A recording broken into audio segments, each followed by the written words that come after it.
Ya, untuk meringankan tekanan ekonomi bagi masyarakat bawah, pemerintah akan memberikan kebijakan penundaan pembayaran cicilan kredit bagi masyarakat bawah.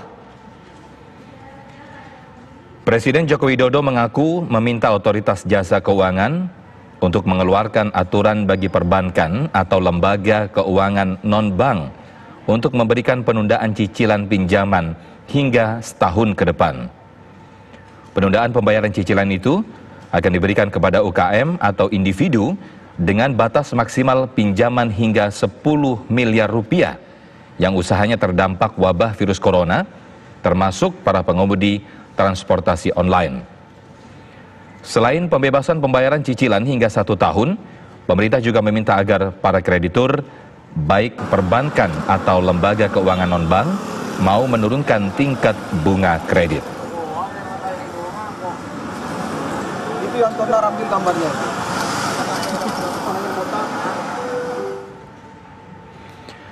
Ya, dan untuk membahas bagaimana dampak wabah corona terhadap ekonomi kita, khususnya ke sektor perbankan, kita akan terhubung dengan ekonom senior Erik Sugandi. Selamat sore Pak Erik. Selamat sore. Ya, Pak Erik, kita tanya terlebih dahulu untuk bagaimana perkembangan atau update untuk wabah virus corona ini sendiri di Tokyo, Jepang hingga saat ini seperti apa Pak Erik?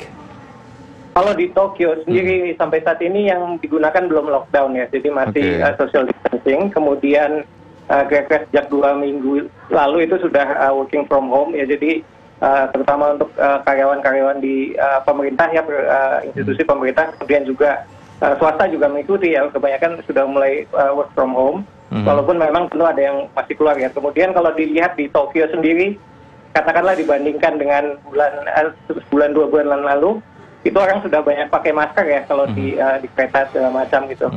Saya pikir sih untuk Tokyo, Gubernur Tokyo mengatakan bahwa dalam 3 minggu ke depan itu akan dievaluasi apakah perlu lockdown atau tidak, bergantung pada jumlah pasien dan korban meninggal nanti. Ya.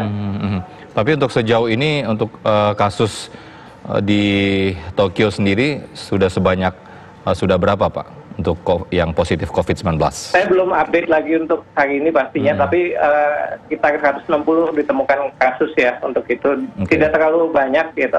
Dan mungkin harus diperhatikan juga bahwa walaupun di ini pakai social distancing, tapi keselamatan dari petugas medis itu sangat dijaga gitu ya. Kemudian layanan kesehatannya juga baik gitu. Jadi kita mungkin tidak bisa membandingkan apple to apple antara social distancing yang dilakukan di Jepang, terutama di Tokyo, dengan apa yang dilakukan di Indonesia.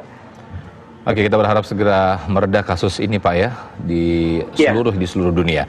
Baik Pak Erik, kita berdialog berbicara masalah ekonomi, dampak ekonomi terhadap virus corona ini. Kemarin Presiden telah meminta agar cicilan kredit UKM di bawah 10 miliar ini akan ditunda setahun.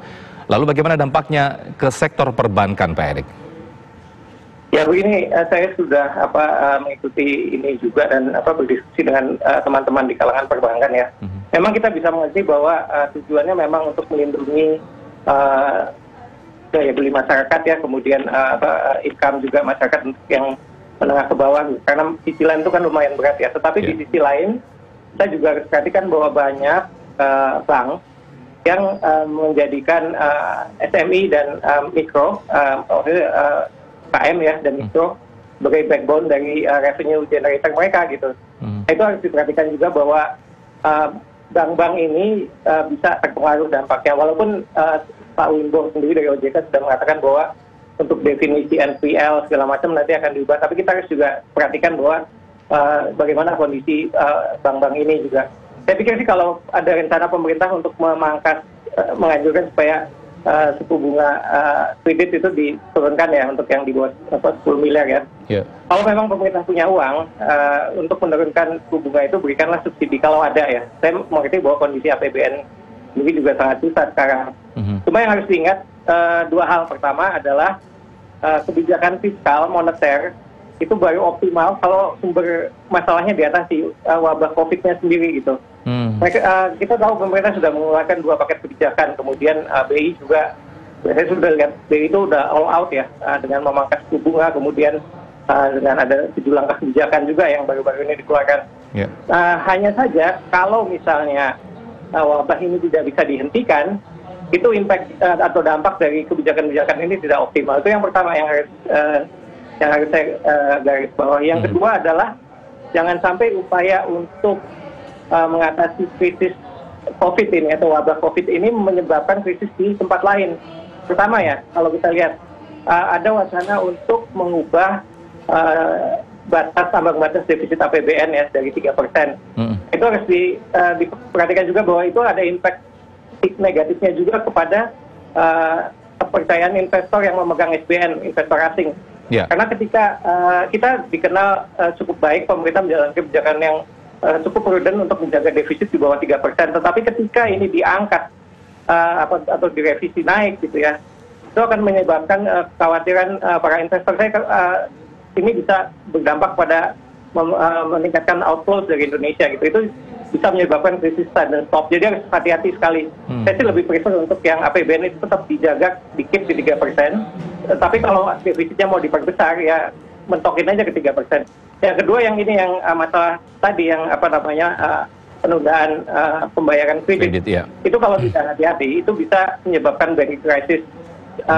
Makanya saya bilang lakukan ini dengan bijaksana, kemudian ajak pelaku perbankan juga. Saya mengerti maksudnya untuk menolong masyarakat kelas menengah ke bawah gitu ya. Betul. Dan kalau pemerintah punya uang, berikanlah subsidi kalau memang ingin menurunkan suku bunga. Ya. Ya. Lalu apakah aturan ini bisa diterapkan di saat darurat untuk semua bank, bukan hanya bank BUMN, Pak Erik? Itu sebenarnya pertama yang harus digarisbawahi itu adalah domainnya OJK ya. Jadi bukan domain pemerintah. Pemerintah bisa menganjurkan, pemerintah bisa meminta bank-bank BUMN karena bank-bank BUMN memang punya pemerintah ya. Tapi untuk bank-bank swasta itu adalah domainnya OJK. Kemudian saya yang perlu dilihat juga bahwa nanti pada penerapannya itu harus dilihat bank per bank gitu. Tidak semua bank itu bisa sanggup gitu untuk memberikan keringanan dan penundaan pembayaran kredit gitu ya. Jadi harus dilihat bank per bank. Kemudian OJK itu juga ya kalau bisa ada mekanisme appeal ya. Kalau bank misalnya melihat bahwa dirinya tidak sanggup gitu, ada segmen-segmen tertentu yang mesti dikecualikan.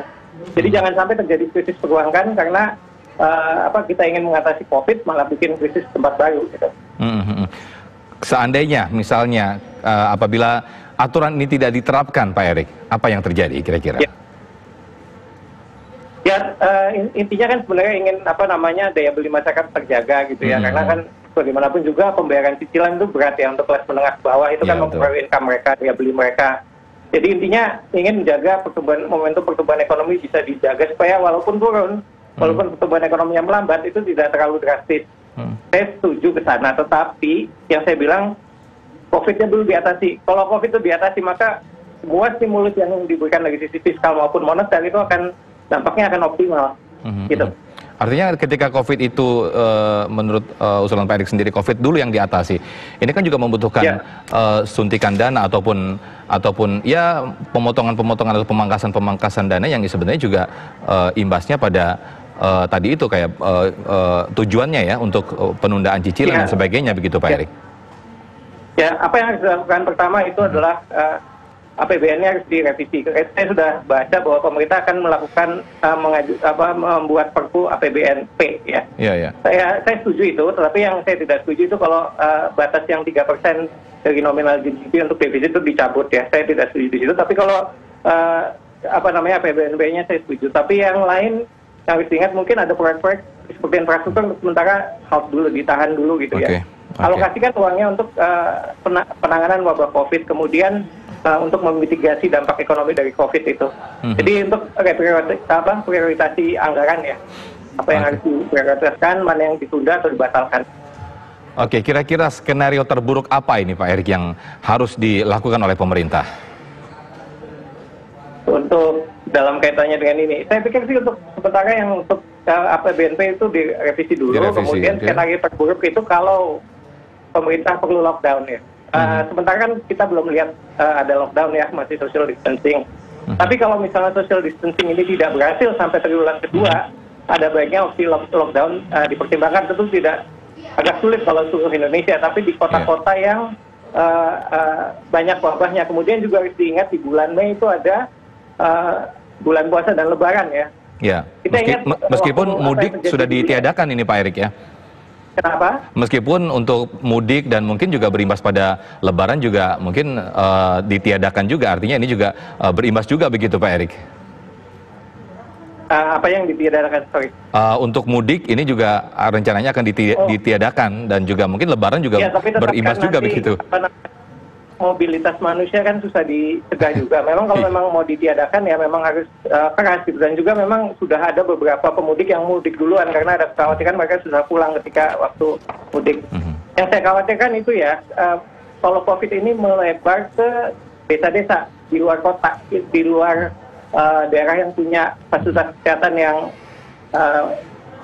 baik gitu ya. Saya tidak mengatakan sangat baik karena memang kita juga keteteran juga ya untuk masalah COVID ini di kota-kota besar pun juga masih keteteran dan keselamatan para tenaga medis juga memprihatinkan gitu ya. Saya khawatir kalau itu sampai ke desa-desa dan ke luar Jawa. Jadi yang harus dipertimbangkan juga mengenai opsi lockdown. Kemudian jangan terlalu lama juga sebenarnya karena kita udah kehilangan 2 bulan di awal. Waktu kita masih banyak denial bilang nggak ada COVID di Indonesia segala macam. Nah, kedepannya juga jangan terlalu lama kalau memang ingin lockdown, lakukan lockdown secara terbatas. Gitu. Oke. Ya, terakhir Pak Erik, ini hingga saat ini nilai tukar rupiah sangat tertekan rendah sekali hingga hampir mencapai 16.000 lebih. Apa prediksi Anda ke depan Pak Erik? Saya untuk nilai tukar rata-rata ya, nilai tukar rata-rata bukan nilai akhir tahun ya. Itu saya masih bisa lihat rupiah tuh di sekitar 14.300 per hari ini juga masih 14 ribuan, antara 14.000 14.100. Tapi kan ini kan dihitung dari awal bulan sampai dengan saat ini masih banyak sekitar mungkin masih ada sekitar 9 bulan lagi sampai akhir tahun. Rupiah untuk sementara mungkin masih akan posisinya tertekan karena bukan hanya salah rupiahnya saja, tapi karena memang ini tekanannya global ya. Jadi uang dari emerging markets itu banyak kembali lagi ke safe haven seperti ke US Treasuries. Makanya mata uang banyak negara termasuk Indonesia itu tertekan. Itu faktor eksternal yang di luar kendali kita. Tetapi di sisi lain kita juga harus yakinkan bahwa bahwa BI itu punya cadangan atau amunisi yang cukup untuk mempertahankan rupiah. Terhadap kita terakhir saya lihat masih sekitar 130-an ya, tapi mungkin sudah turun, Pak. Tetapi itu cukup banyak dibandingkan ketika waktu krisis tahun 97-98, target kita sempat di posisi di bawah $20 miliar. Sekarang itu sangat banyak. Dan kita juga punya second line of defense dari Chiang Mai Initiative sekitar 22,76 miliar. Saya lihat si BI sih sebenarnya bisa uangnya juga cadepnya cukup. Hanya yang harus diyakinkan adalah kepada pelaku pasar bahwa BI selalu hadir di market sehingga rupiah itu tidak terbang itu. Ya. Baik, masih ada keoptimisan di negara kita sendiri ya Pak Erik ya. Terima kasih, selamat sore Pak Erik Sugandi selaku ekonom senior. Selamat sore.